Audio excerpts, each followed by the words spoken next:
የዓለም ጤና የከፋ ቀውስ እያጋጠመው መሆኑን የዓለም የጤና ድርጅት ዋና ጸሐፊ ይፋ ማድረጋቸው በዓለም ጤና ላይ ስጋትን ፈጥሯል። የዓለም ጤና ድርጅት ዋና ዳይሬክተር ዶክተር ቴዎድሮስ አድሃኖም የዓለም ጤና ድርጅት የሚዋጣ ድርሻ በእጅጉ እየቀነሰ መጥቷል ያሉ ሲሆን ሀገራት ክፍተቱን ቢሞሉ መልካም መሆኑን ለመጠቆም ሞክረዋል። የዓለም ጤና ድርጅት ዋና ዳይሬክተር የዓለም ጤና የለጋሾች ስጦታ እየደረቀና አስተዋጽኦ እየተመናመነ መሆኑንም ጠቅሰዋል። አሜሪካ ካለፈው ጥር ጀምሮ ከድርጅቱ መውጣቷን መግለጿ ድርጅቱ ቀውስ እንዲበረታበት አድርጓል። አሜሪካ ለዓለም የጤና ድርጅት የምትሰጠውን የገንዘብ ድጋፍ እንድታቋርጥ መደረጓ ድርጅቱ የፋይናንስ እጥረት ገጥሞታል የሚሉም በዝተዋል። በዛ ላይ የዋሽንግተን ውሳኔ ለበርካታ ሀገራት መጥፎ ትምህርት የሚሰጥ መሆኑ ጉዳዩን አወሳስቦታል። የዓለም ጤና ድርጅቱ ከፍተኛ ገንዘብ የምታወጣው አሜሪካ ዶናልድ ትራምፕ ወደ ስልጣን ከመጡ ወዲህ እንድታቋርጥ ማድረጋቸው ከፍተኛ ቀውስ መፍጠሩ ይነገራል። የአሜሪካ ፕሬዚዳንት ዶናልድ ትራምፕ የዓለም አቀፍ ጤና ድርጅቱ የኮቪድ-19 ወረርሽኝንና ሌሎች ዓለም አቀፍ የጤና ጉዳዮችን የያዘበትን መንገድ የተቹ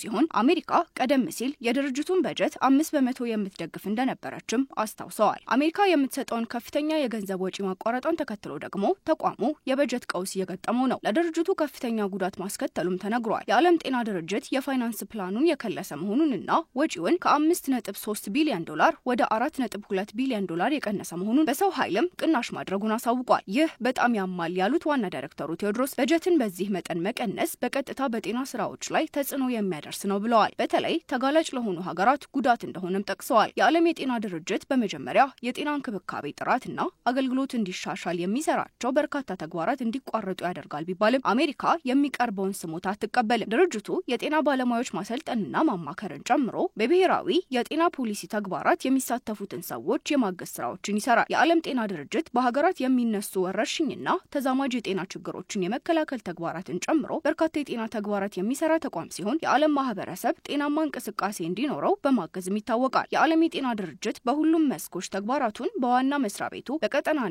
በሀገራት ደረጃዎች ጨምሮ የሚሰራቸውን ስራዎች በሚቀንስ መልኩ እቅድ አውጥቷል። ይህም ከዚህ ቀደም የሚሰራቸውን የጤና ተግባራት የቀነሰ ሲሆን ወጪ በማያበዙ ስራዎች ያተኮሩ መርሃ ግብሮች በማውጣት ለመስራት ወጥኗል። የዓለም ጤና ድርጅት ዋና ጸሐፊ በጻፉት ማስታወሻ ድርጅቱ የከፋ ቀውስ እንደደረሰበት አስታውቀዋል። በተለያዩ ሀገራት የሚሰሩ የድርጅቱ ቢሮዎች የበጀት እጥረት የሚገጥማቸው ሲሆን ለሰራተኞቹ ደሞዝ መክፈል እንደሚቸግረውም ይገመታል። ድርጅቱ የደረሰበት ከፍተኛ የበጀት እጥረት የጤና አገልግሎት መሰጠት የማይችል ሲሆን የሰራተኞቹን ደሞዝና አስፈላጊ ወጪ መሸፈንም ይሳነዋል። ከ77 ዓመታት በላይ የዘለቀው የዓለም የጤና ድርጅት ዘንድሮ የገጠመው አደጋ የከፋ ሲሆን ፈታኝ ወቅት ውስጥ እንደሚገኝም ይናገራል። የዓለም ሀገራት ጤናን እንዲያዘምኑ የሚጥረው ድርጅቱ ጤና ለሁሉም የሚለውን ዘመናት የተሻገረ መርሆውን ከዳር ማድረስ አይችልም። የዓለም የጤና ድርጅት የዓለም ጤና እንዲሻሻል ያለው ሚና ከፍ ያለ ቢሆንም አሁን ግን በጀቱ ውስን በመሆኑ በስፋት መንቀሳቀስ አይችልም። በሀገራት ደረጃ የሚነሱ የጤና ሁኔታዎች ባሉበት እንዲወገዱና ማህበረሰብን ሳይጎዱ በቀላሉ እንዲገቱ የማድረግ አቅሙ የሚወሰን መሆኑን የሚናገሩ ባለሙያዎች የጤና ችግሮችን በፍጥነት አጥንቶ መከላከል አቅም የተገደበ ይሆናል በሚል ስጋታቸውን ያስቀምጣሉ። የዓለም አቀፍን የጤና ፋይናንስ መገደብ የዓለም የጤና ሁኔታን በብቃትና